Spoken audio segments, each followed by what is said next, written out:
They say some walls are better left unbroken. When a demolition crew entered the abandoned Durnham estate in Northern Virginia, they didn't expect to find anything more than dust and wood rot. But the moment their hammer cracked through a hollow section of plaster, a breath of air, older than memory, hissed out, thick, foul, and strangely warm. Behind it lay a sealed room no larger than a child's closet, untouched for 93 years. The wallpaper was blackened with mold, the floor thick with what looked like dried wax, and in the center sat a single trunk, chained shut and wrapped in cloth that crumbled like skin at a touch. No one spoke for a moment, not because they were afraid of what they might find, but because they heard something move inside it, a sound too small to be human, too alive to be dead. Whatever the Durnham family hid within those walls in 1932, they meant for it never to be found. But once the air escaped, it was as if the house itself exhaled, and something old finally woke up. The discovery of the hidden room in the Durnham estate was never meant to happen.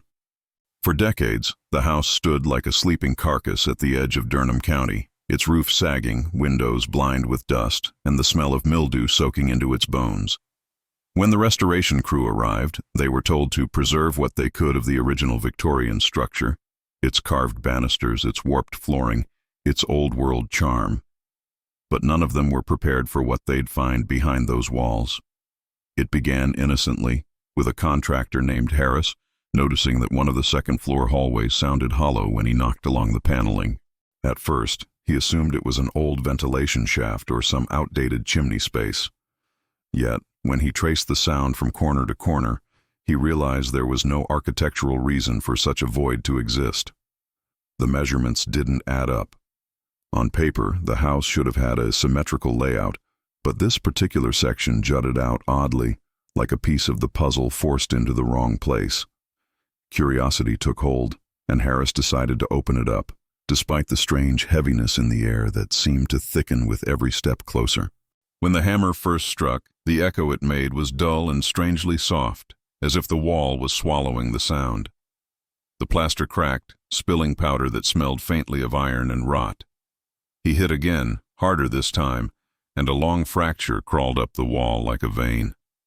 A moment later, a section of it gave way, revealing darkness so complete it felt like a hole into another world. A rush of air escaped, carrying with it a stench that made the men gag, an odor that was neither entirely of decay nor mold, but something deeper, more organic, something that hinted at time rotting itself. The crew stepped back instinctively, covering their mouths, trying to wave away the invisible filth that poured out. One of them muttered that it felt like the house was breathing. They laughed nervously, but no one could shake the feeling that what they disturbed had been sealed away for a reason. When the flashlight beams pierced the opening, they revealed a cramped space, no bigger than a walk-in closet.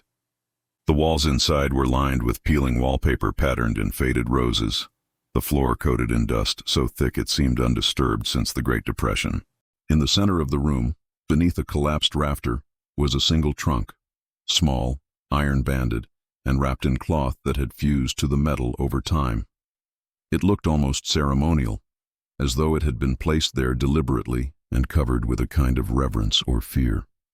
Around it lay scattered remnants of old toys, a cracked porcelain doll head, a child's shoe, a set of tiny wooden blocks.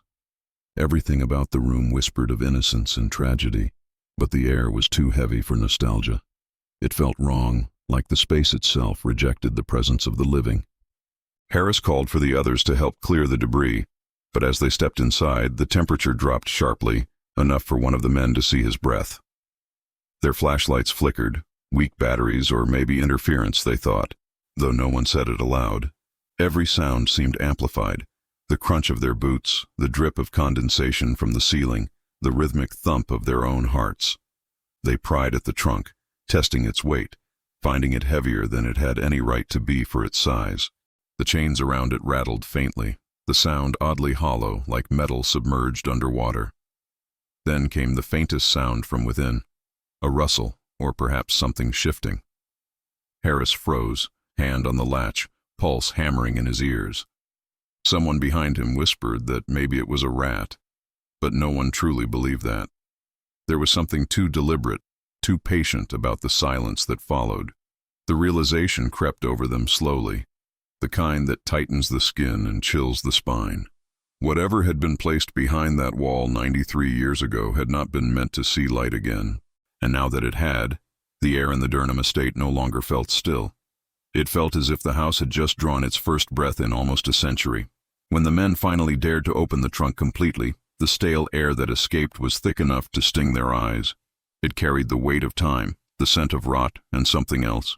Something almost sweet, like spoiled perfume masking the odor of decay. Inside, under layers of brittle fabric, lay a stack of objects that looked like offerings, arranged with unsettling care. There were children's trinkets, a small porcelain hand from a broken doll, a rusted hairpin, a silver spoon with the initials M.D. etched on its handle. But resting beneath them was something none of them could make sense of at first. It was a book, large and bound in what looked like cracked pale leather that seemed to shimmer slightly under the flashlight beam.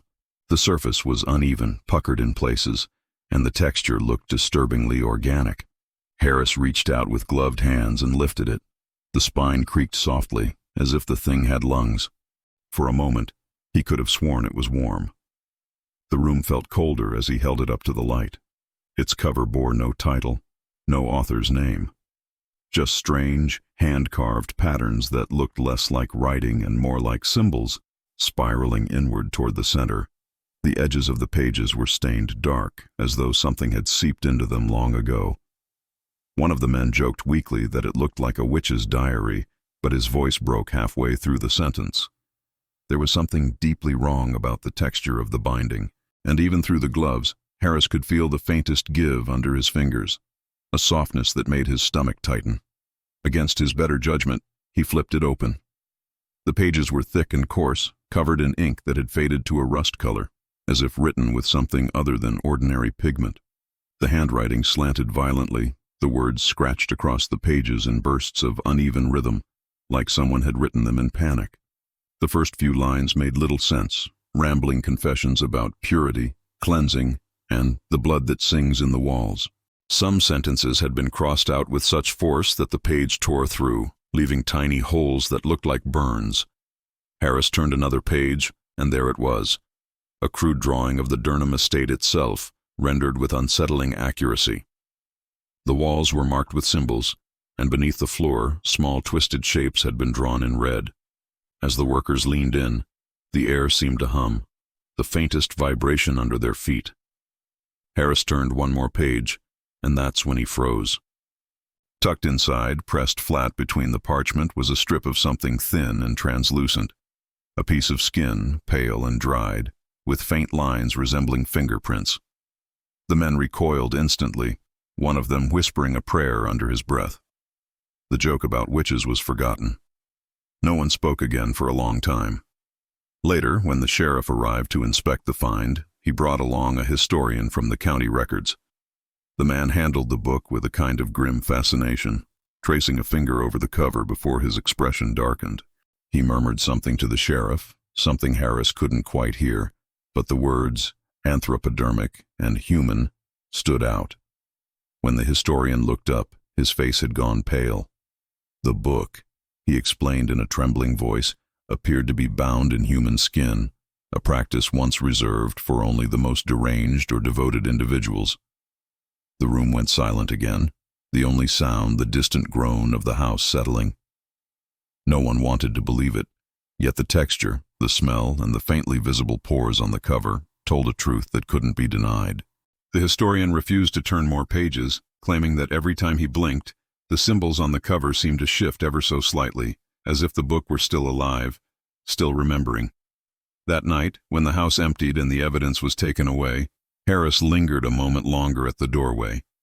He could swear he heard a faint rustle, like paper turning on its own, and from deep within the trunk, a low whisper, not in words, but in the rhythm of breathing.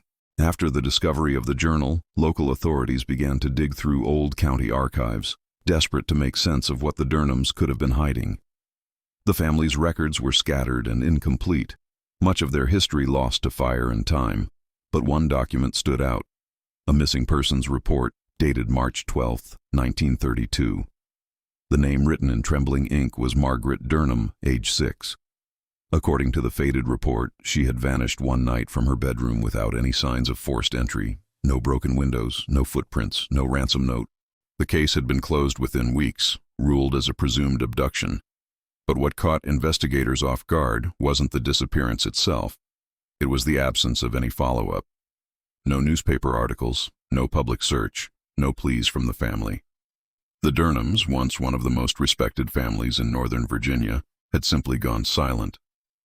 Within a year, they abandoned the estate entirely, leaving everything behind as if fleeing from something invisible. When word of Margaret's name resurfaced nearly a century later, locals began whispering again, recalling half-forgotten tales told by their grandparents about the strange little girl who was never allowed to play outside, the one they sometimes saw watching from her window at dusk, her face pale and expressionless.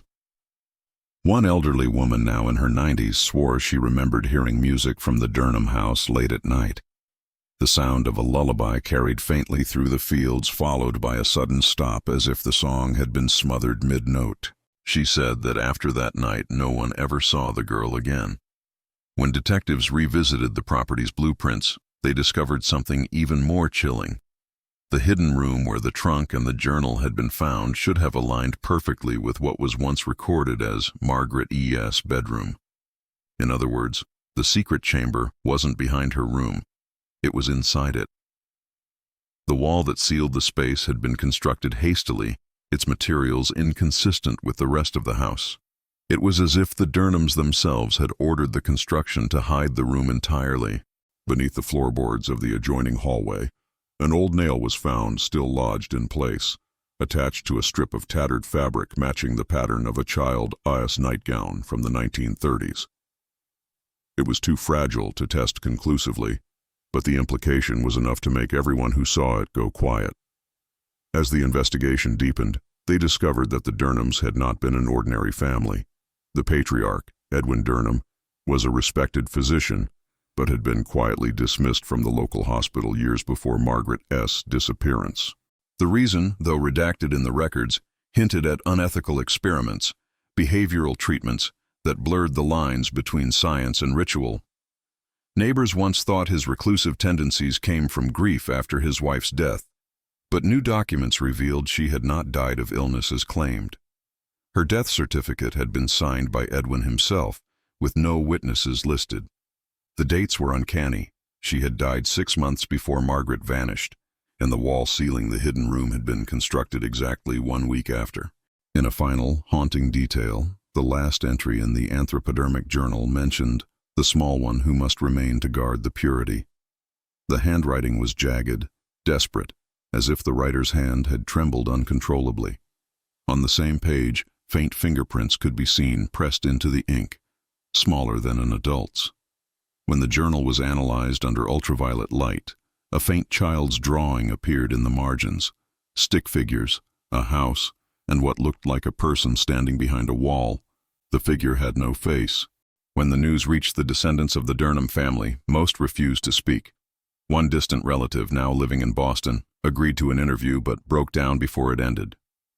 He admitted his grandmother had once warned him never to visit the old estate, saying, "There's still a child in those walls, and she doesn't know she's gone." That sentence lingered long after the investigation concluded. Even the workers who uncovered the trunk claimed they sometimes heard faint tapping when the house fell silent, rhythmic, almost like knocking from the inside. Whether it was wind, wood settling, or something else entirely, no one could ever prove. But everyone who entered that room left with the same feeling, that Margaret Durnham had never truly disappeared. She had simply been waiting. The caretaker's confession emerged by accident, uncovered not in the estate itself, but in the attic of a neighboring farmhouse nearly 20 miles away. The property had once belonged to a man named Harold Creel, who served as the Durnham family's groundskeeper and night caretaker from 1926 until the year the family fled. He died in 1958, but when his grandson began sorting through the old attic, he found a small rusted tin box filled with trinkets, newspaper clippings, and an old spool of magnetic tape labeled only with the words, "Durnham, Dawn to Play After Midnight." The grandson, curious, brought it to a local historian who managed to restore the tape. The voice that emerged from the static was soft and trembling, the cadence of a man at war with his own memories. What began as a simple recollection of work on the property slowly descended into something far darker. Harold spoke of nights when the house breathed, when the wallpaper bulged as if the walls themselves were filled with air. He mentioned hearing soft thumps behind the plaster long after the Durnhams had gone to bed, the kind of sound that could easily be mistaken for rats. Until, he said, the noises began to form a rhythm. 3 knocks, then 2, then 3 again. He described one night in particular, early March 1932, when he was locking up the stables and saw the flicker of candlelight in the upstairs window of Margaret G.'s room. He assumed one of the family members had left a candle burning and went up to extinguish it. But when he reached the landing, he noticed that the door to the girl S. room was sealed from the outside with a heavy wooden plank nailed across it. There was no light visible from beneath the door, and the air in the hallway was thick and oddly warm, as if the fire had been burning too long in a closed space. Harold claimed he heard a faint humming sound, like a child singing to herself, and then silence, followed by what he swore was the soft whisper of someone saying his name. He ran from the house that night and did not return until morning. When he asked Mr. Durnham about the sealed door, the man told him curtly that Margaret had fallen ill and was under special care. He was never to enter that part of the house again. In the recording, Harold's voice shook as he spoke of what happened after the family left the estate. He had been hired by the local bank to maintain the property while it sat abandoned, though he admitted he often avoided the main building altogether. Still, he returned once each month to check for damage. On those visits, he began noticing small changes. The faint sound of footsteps upstairs, the smell of lavender perfume in the hall, and sometimes the faintest knock from inside the walls. He tried to rationalize it until one winter evening when he brought his dog with him for company. The animal refused to enter, snarling and backing away from the door, fur bristling, teeth bared toward the second floor. Harold went in alone and found the same door to Margaret's old room standing slightly ajar, though he remembered nailing it shut himself years earlier. Inside, everything was covered in a thin film of dust, except for one spot near the far wall where the surface was perfectly clean, as if someone had been pressing their hands against it. He left without looking further. The last portion of the tape was nearly inaudible under the hiss of static, but fragments of his words could still be made out. "They never stopped," he whispered. "The voices. Sometimes she calls for him. Sometimes she hums, but it's always behind the wall." Then came a pause, followed by one final sentence that trailed off into a trembling breath. "It's not just her in there anymore." After that, the tape clicked to silence. When the recording was first played publicly during an investigation in 2007, those present described an odd distortion near the end, a faint echoing sound layered beneath Harold's voice, something like a child's laughter, distant but clear, as though it had been captured from somewhere beyond the room where he'd spoken. No one could explain it. But from that day forward, even the most skeptical locals began to speak of the Durnham estate not as an abandoned relic, but as something still inhabited, something that remembered every word whispered within its walls.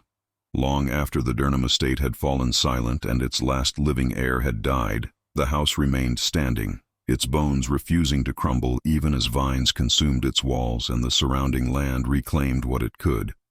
But for those who lived nearby, it never truly became empty.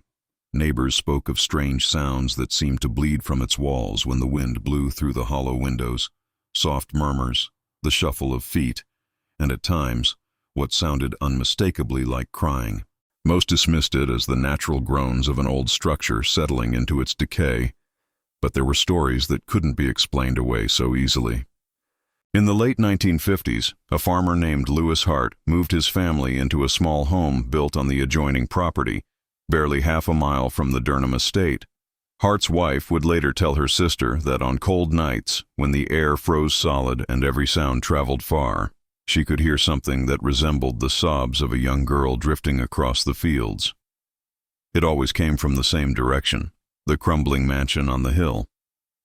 At first, she thought it was just the wind cutting through the cracks of the structure, but one night, she claimed the sobs changed into words, faint, desperate words calling for help. When Hart went to investigate one morning, he found the ground around the estate littered with small dead birds, their bodies unmarked, as if they'd simply fallen from the sky. He told himself it was coincidence. Yet his daughter, barely 10 at the time, began waking up at night saying she could hear tapping. 3 knocks, then 2, then 3 again. The same rhythm Harold Creel had once described in his confession. One evening, when Hart's wife stood outside the house hanging laundry, she saw movement in one of the broken upper windows. It wasn't a trick of the light. She said she saw a figure, a child standing perfectly still, her head tilted slightly, watching. When she called out, the figure turned and seemed to step backward, vanishing into the darkness of the room. The next day, Hart boarded up the windows himself. But that night, the knocking began again, this time from inside his own walls. Decades passed, and the stories continued. Children dared one another to approach the property, throwing stones and listening for the echo that always came back. A hollow, unnatural echo, as if the sound were being answered. One man, a local carpenter who took a contract in the 1980s to strip salvageable wood from the estate, swore he heard breathing while he worked. Not his own, not human either, but shallow, almost rhythmic, coming from inside the walls themselves. He left the job halfway through and refused to return, claiming that every time he turned his back, the faint outline of small handprints appeared in the dust along the hallway, even though he was alone.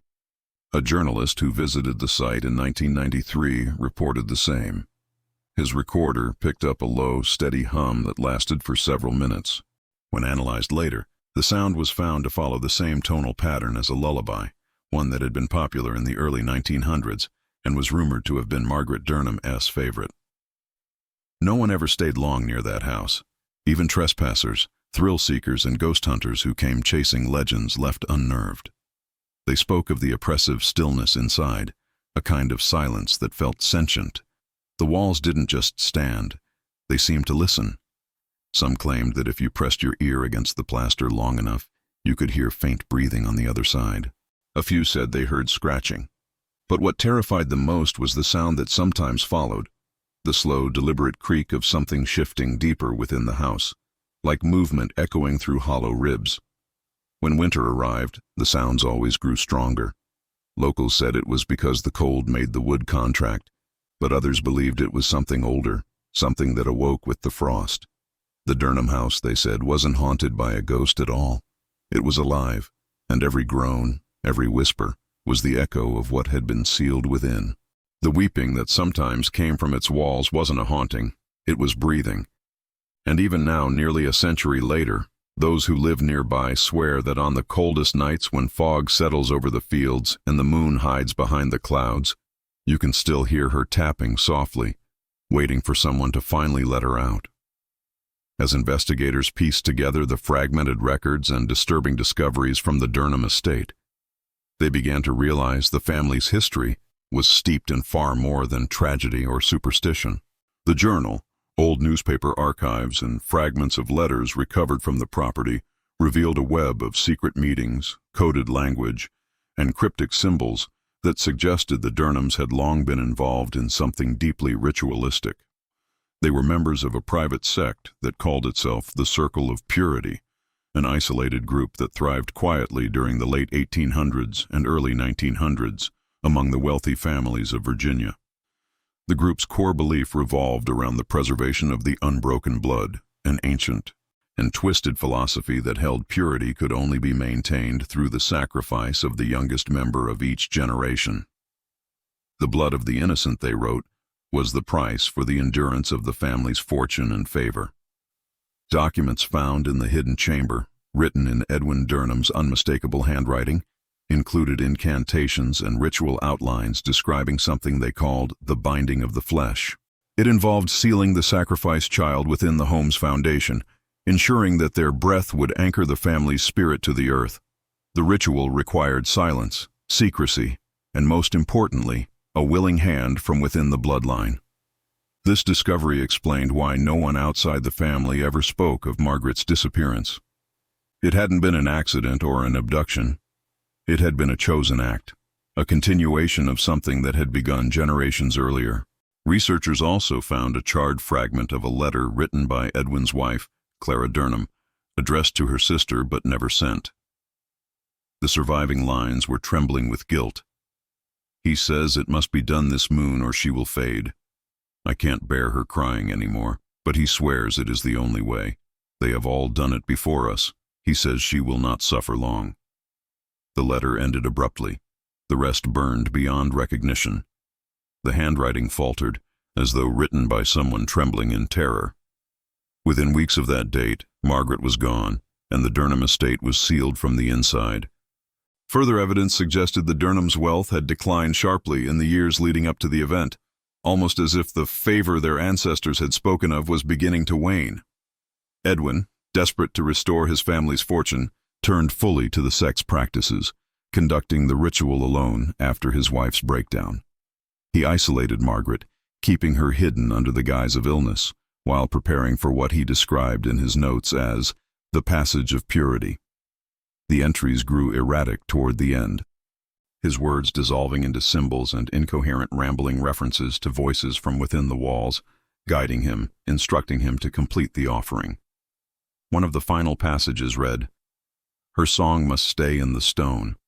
Her breath must feed the house. It is her destiny, and through her, we remain unbroken." When authorities analyzed the journal decades later, they discovered that traces of human blood were mixed into the ink on several pages, though whose blood it was could never be determined. The cult, as it turned out, had all but vanished by the mid-1930s, its members scattered or dead, their estates quietly abandoned or sold off. The Durnham family's disappearance marked one of the last recorded acts linked to the sect, and historians speculated that Edwin had attempted to replicate the ritual one final time, sealing both the offering and his guilt within the walls of his own home. What haunted investigators most was how deliberate every detail of the hidden room appeared. The space wasn't random.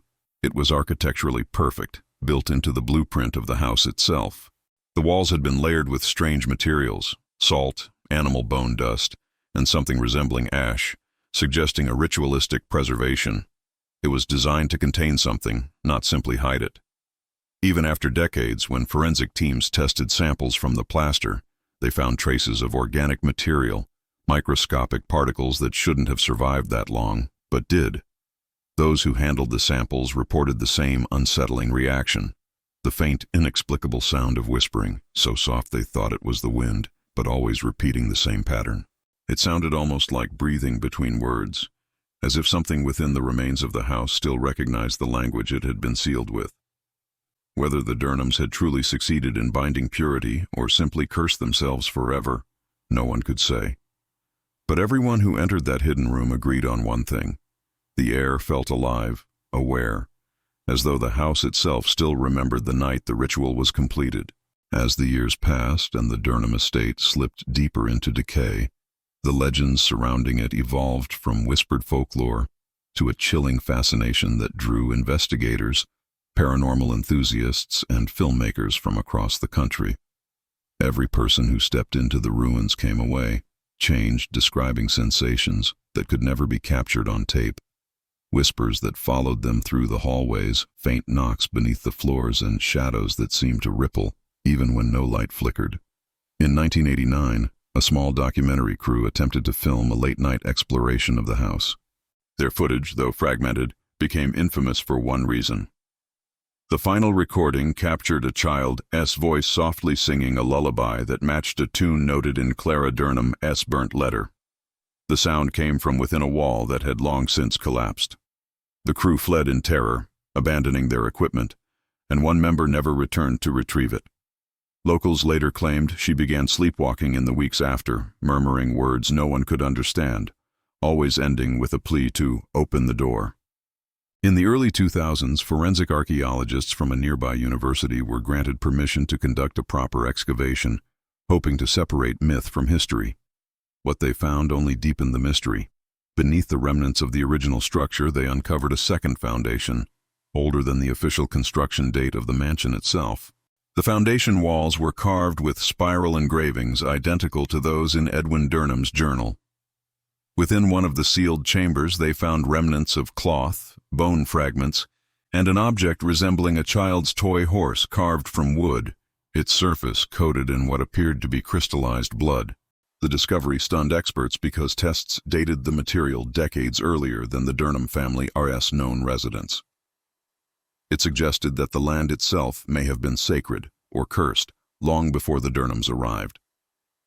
Some speculated that the family's circle of purity didn't originate with them at all, but that they had settled upon ground that already held dark power, continuing rituals that were much older than they could comprehend. As researchers dug deeper, strange phenomena began affecting their work. Cameras malfunctioned, batteries drained inexplicably, and one archaeologist suffered a nervous breakdown after claiming she saw a young girl standing beside her reflection in a shattered mirror, even though she was alone. Her written account described the child's eyes as bright but hollow, as if she knew she wasn't supposed to be seen. The project was abruptly shut down, and the remaining materials were locked away in university archives, sealed under restricted access. Yet leaked photographs and diary entries continued to surface online, fueling new waves of speculation and obsession. YouTubers, ghost hunters, and historians all descended upon the story, turning the Durnham tragedy into a modern digital ghost tale, one that blurred the line between history and haunting. In 2017, a team of paranormal investigators revisited the site using advanced audio equipment. What they captured was a low-frequency vibration embedded within the wall's ambient noise. When isolated and slowed down, it revealed what sounded like rhythmic breathing layered with faint words. Repeating the same phrase Edwin had written in his final journal entry, "Her breath must feed the house." The audio file spread rapidly across forums and social media, reigniting interest in the cursed legacy. Some listeners claimed that after hearing it they began dreaming of the house, even if they had never seen it, describing the same long hallway lined with mirrors and a door that would not open no matter how hard they tried. To this day, the Durnham estate stands fenced off and condemned, a relic swallowed by vines and silence. No government agency has taken responsibility for its preservation, and no official explanation has ever been issued regarding the artifacts found beneath it. What remains are whispers, passed through generations, layered with fear and fascination. Locals say that on certain nights when the air is still and the moonlight falls just right, the faint sound of a lullaby carries across the field, followed by a soft thump like a heartbeat buried deep within the soil. Whether it is the echo of a curse, the residue of grief, or something far older than either, no one knows. But if you ever find yourself near the old Durnham property, and you hear a child's voice singing from behind a wall that isn't there anymore, remember to turn away, not toward the sound. And if you found this story as chilling as the truth it hides, don't forget to like, comment, and subscribe.